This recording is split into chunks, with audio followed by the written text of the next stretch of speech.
Assalamualaikum warahmatullahi wabarakatuh. Waalaikumsalam warahmatullahi wabarakatuh. Selamat pagi. Sebelumnya kami ucapkan terima kasih kepada Ibu dosen Laili Purnawati SIP MSI selaku dosen pengampu mata kuliah kebijakan publik atas waktu dan kesempatan yang telah diberikan, dan juga teman-teman semua yang telah hadir pada hari ini. Perkenalkan, kami dari kelompok 9 yang beranggotakan saya Muhammad Dwi Prasetyo, rekan kelompok saya Denisa Rahmatusuna, dan juga Nafasya Alfianti. Kali ini kami akan memaparkan hasil observasi kami dengan judul Implementasi Kebijakan Makan Bergizi Gratis di SMK YB 17 Tulungagung. Selanjutnya langsung saja menuju ke materinya, yaitu latar belakang. Nomor 1, masalah gizi. Berlatar belakang dari masalah malnutrisi dan keterbatasan akses terhadap makanan bergizi pada anak. Hal tersebut perlu diambil langkah serius karena hal tersebut merupakan aspek yang sangat penting dalam pembangunan SDM yang berkualitas sejak usia dini. Yang nomor 2, program MBG. Program ini diluncurkan oleh Bapak Presiden Prabowo Subianto dan dikelola oleh Badan Gizi Nasional atau BGN berdasarkan Perpres nomor 83 tahun 2024, bertujuan meningkatkan kualitas sumber daya manusia melalui pemenuhan gizi. Selanjutnya nomor 3, lokasi penelitian. Kami memilih lokasi penelitian SMK YB 17 Tulungagung karena mayoritas peserta didik di sana berasal dari keluarga ekonomi menengah ke bawah. Mengapa tujuan ini penting kami lakukan? Tujuan ini penting dilakukan untuk mengetahui efektivitas program MBG di lapangan atau di SMK tersebut. Untuk yang selanjutnya, rumusan masalah.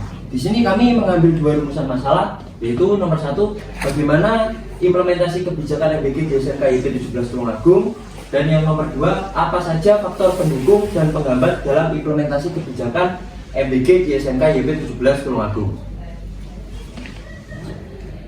Selanjutnya di sini kami memakai teori implementasi kebijakan oleh Meryl S. Grindel. Teori ini terdapat dalam bukunya Politics and Policy Implementation in the Third World. Menurut Grindel, keberhasilan implementasi kebijakan dipengaruhi oleh isi kebijakan atau content of policy dan lingkungan implementasi atau context of implementation. Content of policy sendiri terdiri dari 6 variabel. Yang nomor 1, kepentingan yang terpengaruhi. Indikator ini menilai seberapa besar kepentingan kelompok sasaran atau target tercakup dalam isi kebijakan. Yang nomor 2, jenis manfaat yang dihasilkan. Indikator ini berhubungan dengan tipe manfaat yang diterima oleh kelompok sasaran. Yang nomor 3, tingkat perubahan yang diinginkan. Indikator ini mengukur seberapa besar perubahan yang diharapkan dari suatu kebijakan. Yang nomor 4, kedudukan pembuat kebijakan. Indikator ini mengevaluasi apakah suatu kebijakan sudah terletak pada lembaga yang sudah tepat. Yang nomor 5, pelaksanaan program. Indikator ini meneliti secara rinci siapa yang melaksanakan program. Dan yang nomor 6, sumber daya yang tersedia. Indikator ini menilai apakah suatu program didukung oleh sumber daya yang sudah cukup, baik dari sumber daya manusia, anggaran maupun fasilitas. Variabel yang kedua yaitu content of implementation atau lingkungan implementasi, terbagi menjadi 3, yaitu nomor 1, kekuasaan, kepentingan, dan strategi aktor. Indikator ini menilai seberapa kuat kekuasaan, kepentingan, dan strategi yang dimiliki oleh pihak-pihak yang terlibat dalam pelaksanaan kebijakan. Yang nomor 2, ciri-ciri lembaga dan rezim berkuasa. Indikator ini berhubungan dengan sifat institusi dan rezim yang sedang berkuasa. Yang nomor 3, kepatuhan dan responsivitas pelaksana. Indikator ini mengukur sejauh mana tingkat kepatuhan dan reaksi kelompok sasaran kebijakan. Untuk yang selanjutnya, terdapat materi hasil implementasi dalam poin isi kebijakan atau content of policy berdasarkan wawancara pada saat observasi yang akan disampaikan oleh rekan kelompok saya, Denisa Rahmatusuna. Baik, berikutnya saya akan menjelaskan hasil implementasi isi kebijakan berdasarkan wawancara. Berdasarkan hasil wawancara yang dilakukan di lapangan, kami mendapat hasil bahwa yang pertama, kepentingan yang terpengaruhi, yaitu dilihat dari siswa sebagai penerima manfaat utama dan guru sebagai pelaksana teknis sekaligus penerima, orang tua yang merasakan keringanan ekonomi, serta pihak SPPG sebagai penyelenggara distribusi. Yang kedua, manfaat yang dihasilkan berupa peningkatan antusiasme siswa untuk datang ke sekolah, pengurangan kebutuhan uang saku oleh orang tua siswa, serta bagi guru juga mendapatkan makan bergizi gratis. Hal ini memperlihatkan perhatian pemerintah kepada tenaga pendidik. Yang ketiga, derajat perubahan. Jangka pendek dapat diketahui berupa program MBG memunculkan perubahan yang dapat dirasakan, seperti siswa yang datang ke sekolah menjadi lebih bersemangat, penurunan beban uang saku oleh orang tua siswa, serta secara tidak langsung siswa mendapat kesempatan yang sama untuk memperoleh asupan gizi yang baik, karena tidak semua orang tua siswa memiliki kapasitas untuk menyediakan makanan yang sesuai dengan kebutuhan gizi.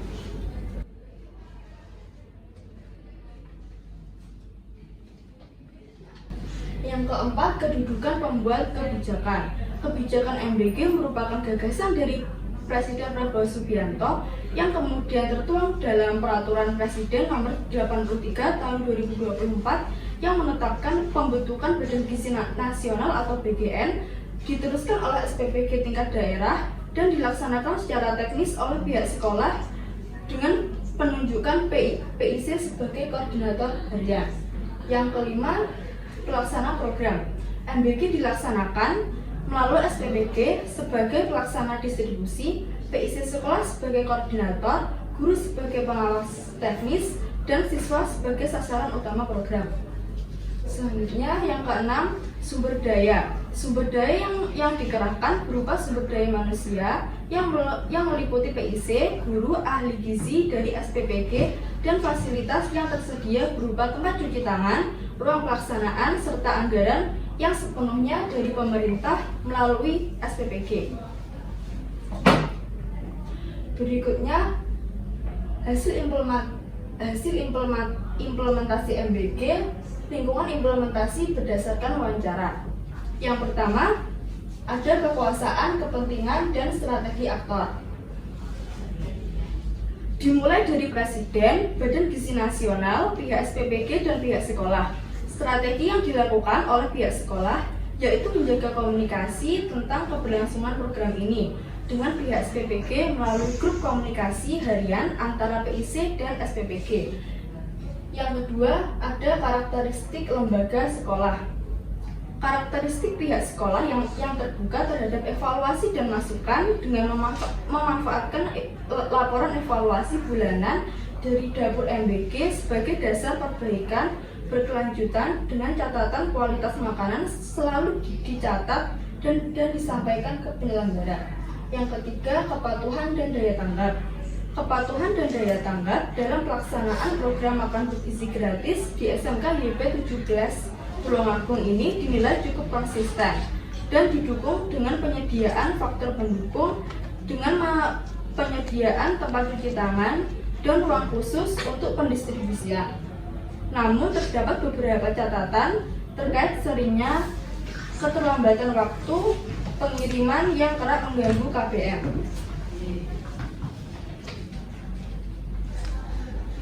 Berikutnya, faktor pendukung.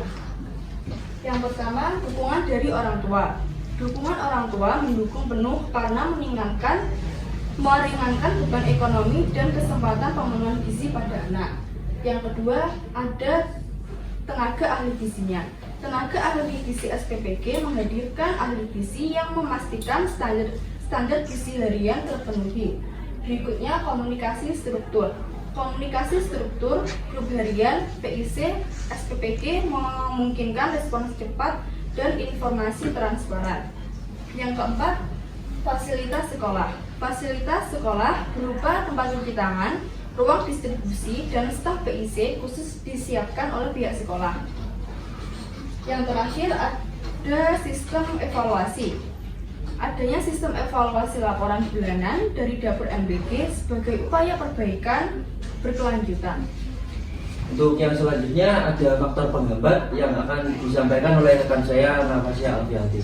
Silakan.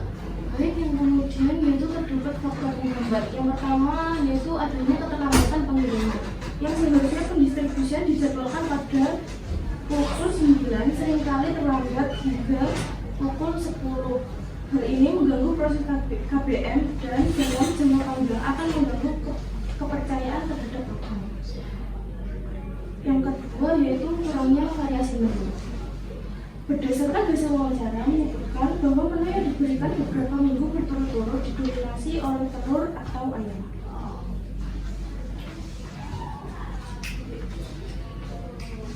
Itu kesimpulannya. Kelompok kami menyimpulkan bahwa implementasi makan bergizi gratis di SMK YP Tulungagung sudah berjalan cukup baik sesuai aspek pada teori Grindel.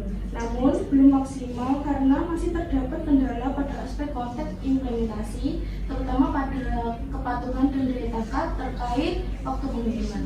Program MBG di sekolah ini memberikan dampak positif bagi murid, guru, dan orang tua siswa.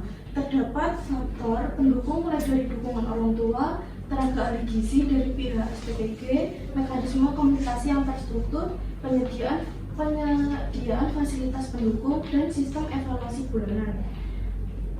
Namun juga terdapat faktor penghambat berupa keterlambatan pengiriman dan kurangnya variasi menu yang tidak segera diatasi.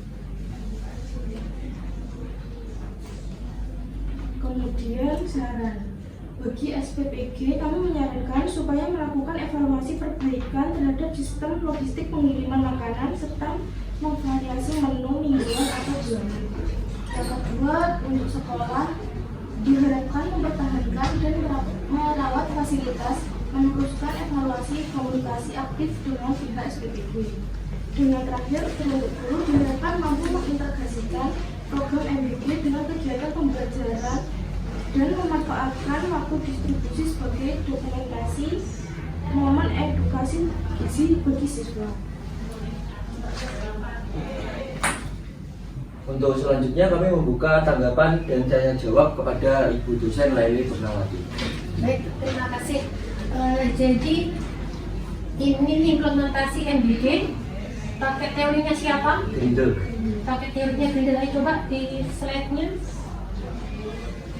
Sudah, kesimpulannya seperti apa? Saya baca berarti sudah berjalan cukup baik sesuai belum maksimalnya karena ada kurangnya di indikator yang mana?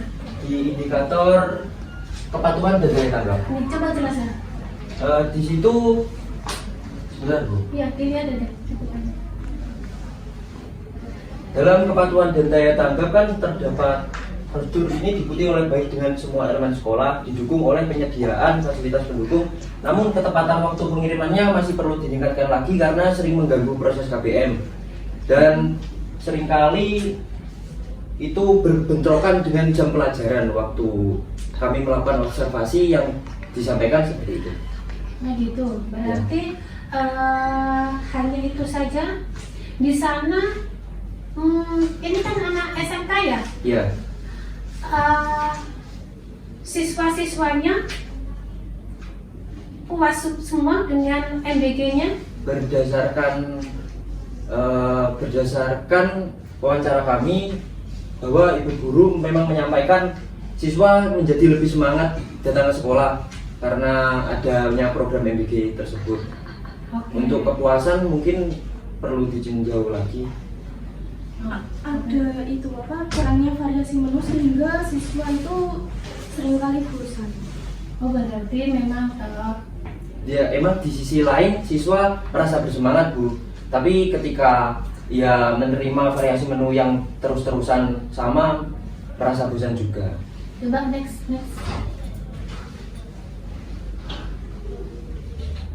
Next lagi. Ini komunikasinya sudah berjalan dengan bagus, maksudnya apabila misalkan ada komplain, kalau menunya monoton biasanya kan dari pihak sekolah pasti bukan komplain ya, tapi memberitahukan ke pihak SPPG kan, biasanya seperti itu kan. Atau mungkin kalau ada komplain-komplain seperti apa, apakah komunikasinya berjalan dengan bagus atau seperti apa? Sudah berjalan sebegitu bagusnya Bu. Di sini terdapat indikator pada karakteristik lembaga atau pihak sekolah. Sekolah selalu bersikap terbuka terhadap evaluasi dengan memanfaatkan laporan evaluasi bulanan dari MBG. Jadi koordinasinya dengan pihak SPPG-nya seperti apa? dari pihak SPPG-nya melalui grup PIC sekolah, grup media sosial. Oke. Baik, ya. Terima kasih. Saya ditutup. Baik. Demikian pemaparan hasil observasi dari kami atas kekurangannya baik dalam penyusunan materi maupun cara penyampaian yang kurang sempurna. Kami ucapkan mohon maaf. Kami berharap semoga materi ini dapat bermanfaat bagi kita semua.